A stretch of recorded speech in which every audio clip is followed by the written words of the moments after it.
Қайырлы күн, баршаңызға сәлем. Бүгін осындай өте жұмсақ, үлпілдек, дәмді болып шығатын бауырсақтар дайындаймыз. Видеоны соңына дейін көріп, маған тіркелуді ұмытпаңыз. Ең алдымен ыдысымызға жылы сүт құйып, оның үстіне ашытқы,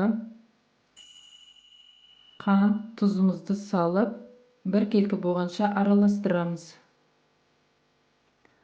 Содан соң бетін жауып 5-10 минутқа қойып қоямыз.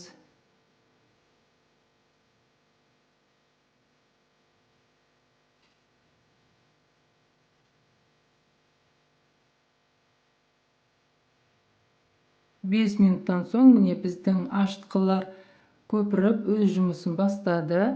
Енді біз оның үстіне жылы су, содан соң майонез, сұйық майды қосып, барлығын араластырамыз.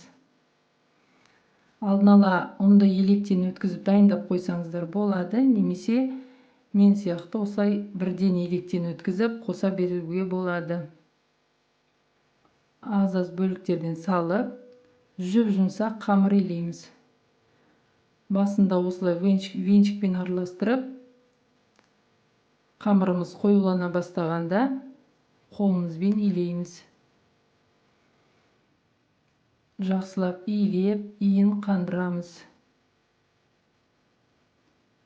Міне бізде осындай өте жұмсақ, қолға жабыспайтын қамыр болды. Бірақ кішкене қолдарыңызға жабысып тұрса да ештеңе етпейді.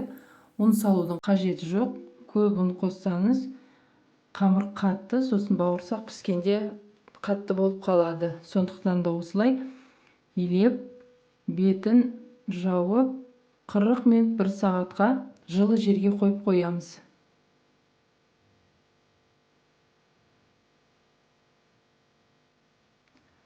Не бізде 40 минут өтті. Осылай жақсылап көтерілді. Енді осының үстін тағы да бір жақсылап илеп басып, 10-15 минутқа қойып қойсаңыздар болады. Немесе мен сияқты бірден пісіре берсеңіз болады. Мен осылай ыдыстан алып, столдың үстіне жақсылап иілеп, екіге бөлдім. Немесе екіге бөлмей, осылай бірден біреу қылып жайып алсаңыздар болады. Әркімнің өз қалауы бойынша. Осылай екі бөлікке бөліп, сүлгінің үстіне тындырып қоямыз. Сүлгінің үстіне қойып, 10 минутқа тындырып қойдым.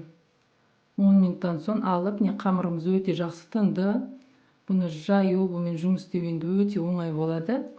Қолдарыңызбен жайсаңыздар да өте жұмсақ, сондай керемет қамыр. Немесе оқтаудың көмегімен жайсаңыздар да болады.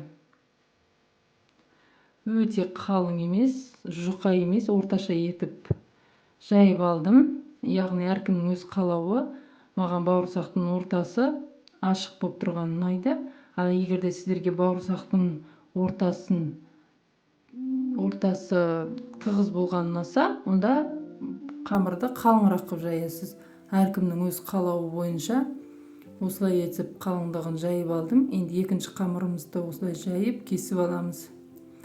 Барлығын дайындап, бетін сүлгімен жауып, 10-15 минутқа қойсаңыз болады, немесе бірден пісіре берсеңіздер болады. Қызып тұрған сұйық майымызға осылай бауырсақтарымызды салып, екі жағы қызарғанша қорып аламыз.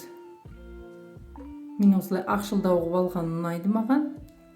Егер де сіздерге қып-қызыл болып піскен ұнаса, ол да өз қалауларыңыз бойынша.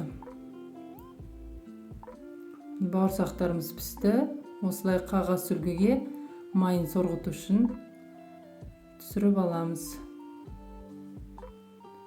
Осылай барлығын сүзіп алып, барлық бауырсақтарымызды осылай екі жағын қызартып пісіріп аламыз. Міне біздің бауырсақтар дайын болды. Өте дәмді, керемет. Жасап көріңіздер. Видеоны соңына дейін көрген болсаңыз, маған тіркеліп кетуді ұмытпаңыз. Ас болсын.